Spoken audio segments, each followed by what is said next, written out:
Hey guys, it's Nate from the Bike Company. Want to go over a couple concepts to get the most out of your demo ride and basically what you're looking for in terms of how the bike performs and some basic fit stuff. So I'm actually taking out a handful of bikes not only to get some more experience on the suspension systems and to see, where they fit in the lineups, but also I'm considering going up a size based on some lower back pain I've been having and some stuff I've noticed when I'm pedaling. I'm actually reaching beyond my bars just a little bit. So there's a little bit more in-depth look for me than typically where I'm just like, yeah, I'm gonna jump on the bike and figure out what the suspension's doing. But we'll touch on that too. To start out with, you're gonna find a couple lists really handy. Actually, three lists I think are typically where I suggest people go. Find three items on the bike that you really liked. Find three items on the bike that you're kind of neutral about, and three items that you would change if it was yours.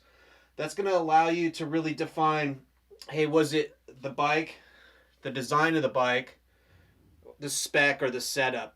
It's really easy to kind of blur it all together and not digest what you actually felt. But a poor setup, or even, not even poor, just it's not going to be the most refined setup on a singular outing. But if it was, all right, hey, the bike is doing A, B, and C, maybe it's sticking its nose down a little bit into corners and not giving me the best support. Well, it's going to be compression on the front end. It's not unusual that you're not going to have that dialed in on your first 2 hour, rip on something. So that's not necessarily what the bike's doing. That's what the setup's doing. Things like brakes. I run Magura brakes. I run 180, 180 in all but the steepest stuff.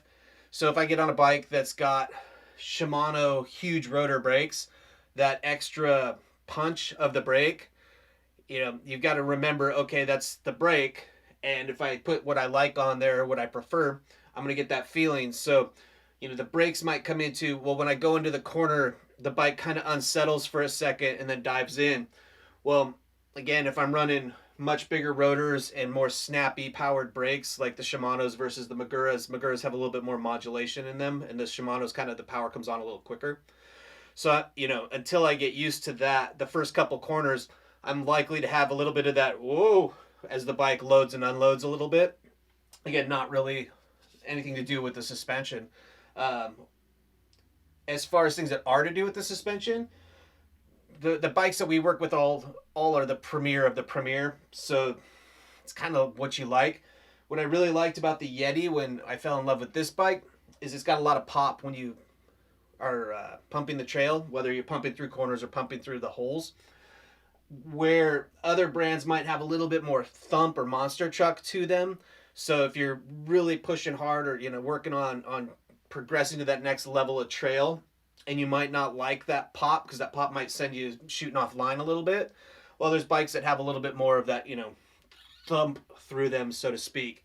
Um, that's one of the things that you're really trying to isolate on a demo ride is what is the bike's personality and kind of factoring out spec.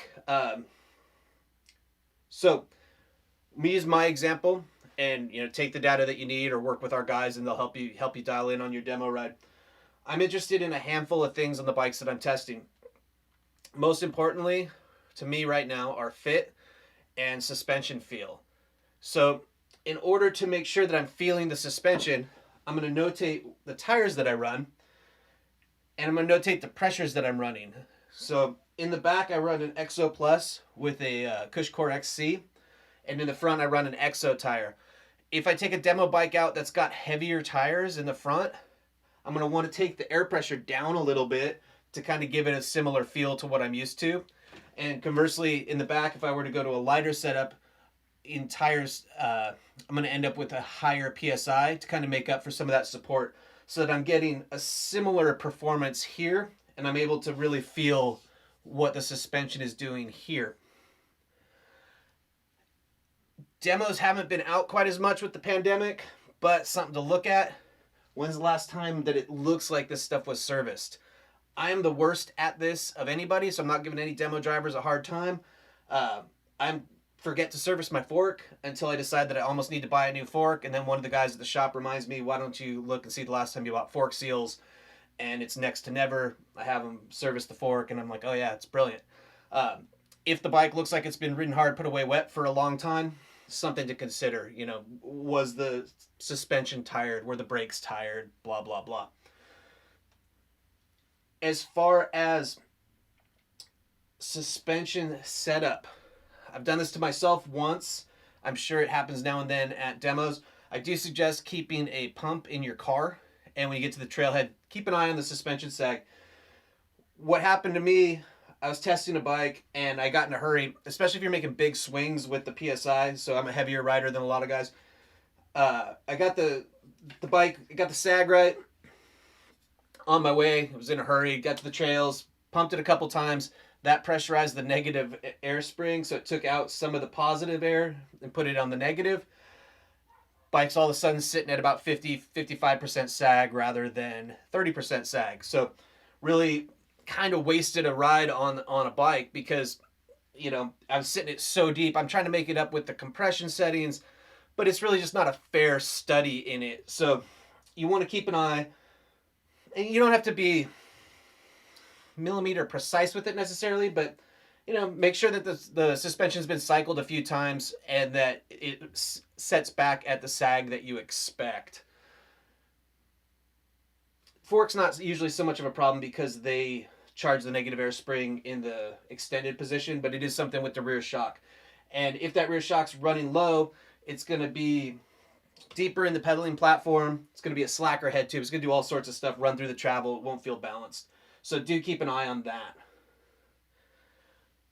To wrap this up so I don't get on a dissertation here, some measurements that are good to know for comparison.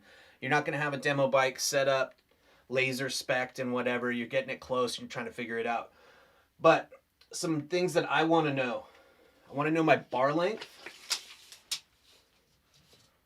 So with my grips, I'm running 30.75 inches. If I get on a bike that's got, I think these are 785s with the grips, but if I get on a bike that's got 800s with the grips, I'm going to feel like the bike's a little bit bigger. And then in the corners, I'm not going to necessarily be able to get the power back when I'm really diving in and out. So the bike might feel a little sluggish based on my hands are out wider and they're not in a power position. So it's something worth taking a look at because nobody's going to cut your bars or change bars on a demo. Brake position, just a quick glance. Typically all these bikes are gone through by a pro, but occasionally you'll get somebody who's changed something. Make sure the brakes aren't set up to when you're pedaling in the seat. I've had that happen one time where I started descending something and had to reach all funny and didn't like it. As far as basic ideas of fit, you could go online and look at bottom bracket height, reach and stack. And I wouldn't tell you not to. For me personally, I'm riding my setup to where when I'm climbing, it feels pretty good, and I can descend.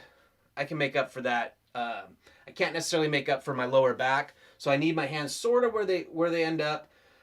And descending wise, I can do some different stuff.